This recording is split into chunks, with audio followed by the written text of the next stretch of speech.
see us in person. The Hemp House in North Shore, Eastridge, and Ottawa. Mermaid Mattress. Your better night's sleep starts right here.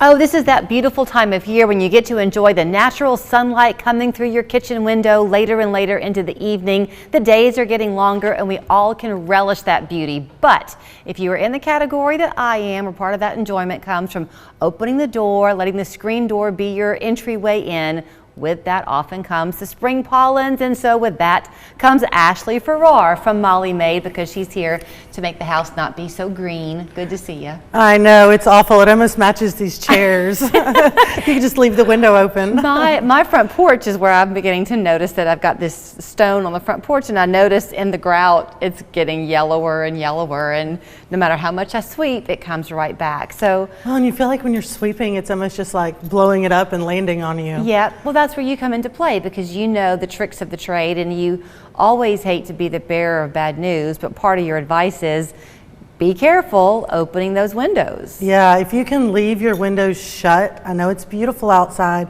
but the second you open that, all that's blowing around outside is suddenly blowing around inside.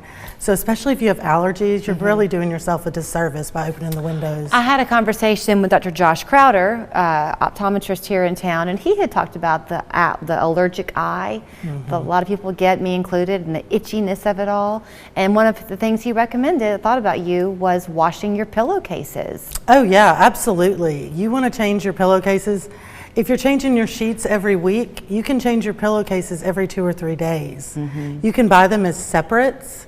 So like I have 10 pillowcases to, 2 sets of sheets. Right. So that'll definitely help, but keeping those windows shut and then giving your house a really good dusting.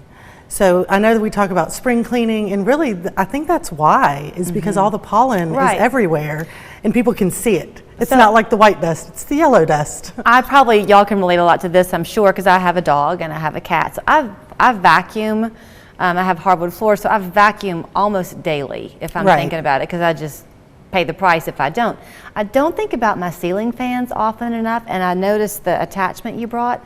I bet they collect a lot of that pollen, don't they? They do, because they're on all the time, and then people forget to turn them off and clean them. Even when you're cleaning the rest of the room, you kind of forget to look up. Right. So if you can turn off the ceiling fans, give them a good dusting, do a lot of high dusting, because the cobwebs are actually going to hold on to that pollen too.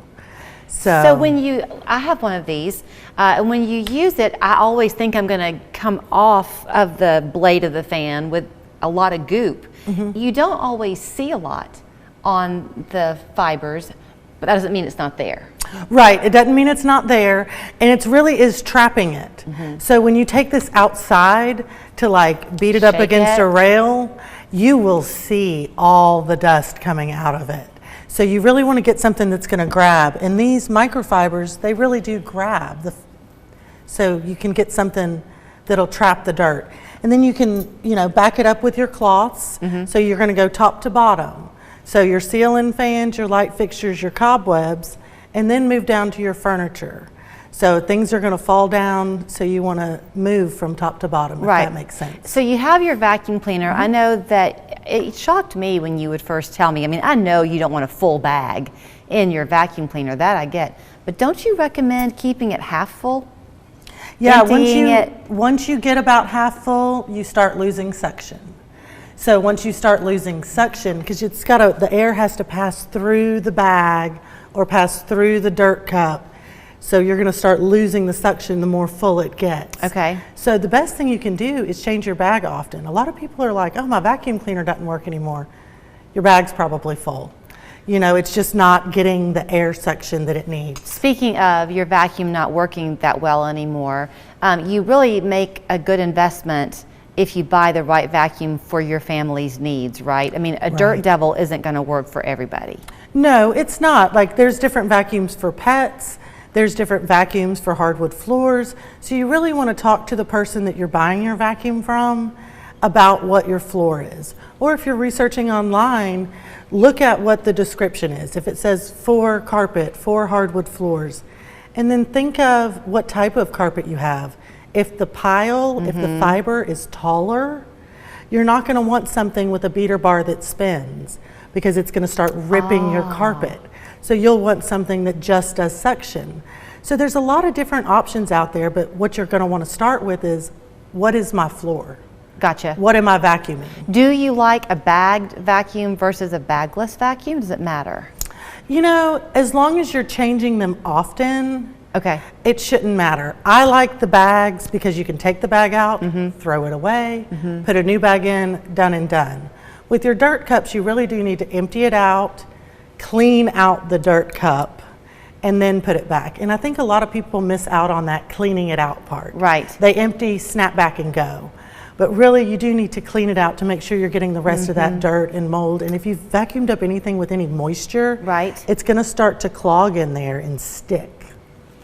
Yes, I've experienced that. Okay, so She goes, yes. I processed that for a minute. And because you mentioned how, you start with your ceiling and then your corners and then on down, and when it gets on your furniture, you do want a wand, we have a minute left, but to be able to vacuum your upholstery. Yeah, absolutely. And we've got great upholstery cleaners. A lot of your smaller vacuum cleaners will come with different attachments. So this one came with, it came off. This one came with, something that we can clean our upholstery with. This softer end is great for blinds, if you want to vacuum off your blinds.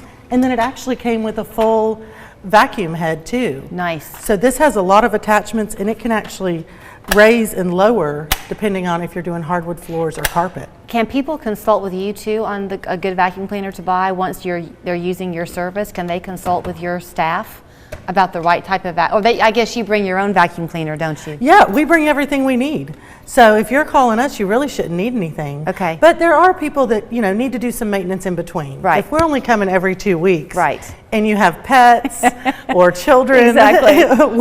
we're not the last person to vacuum and the first person to vacuum when we come back. You were very gracious with my dumb moment there about you bringing your own vacuum. Here's where you'll find them: mollymaid.com, 892-MAID. She's very smart, knows what she's doing. Thank you, Ashley. Thank you. At Medicare Misty, they offer insurance plans you need with several options to choose from. And the coverage that's right for you and your lifestyle. She helped me.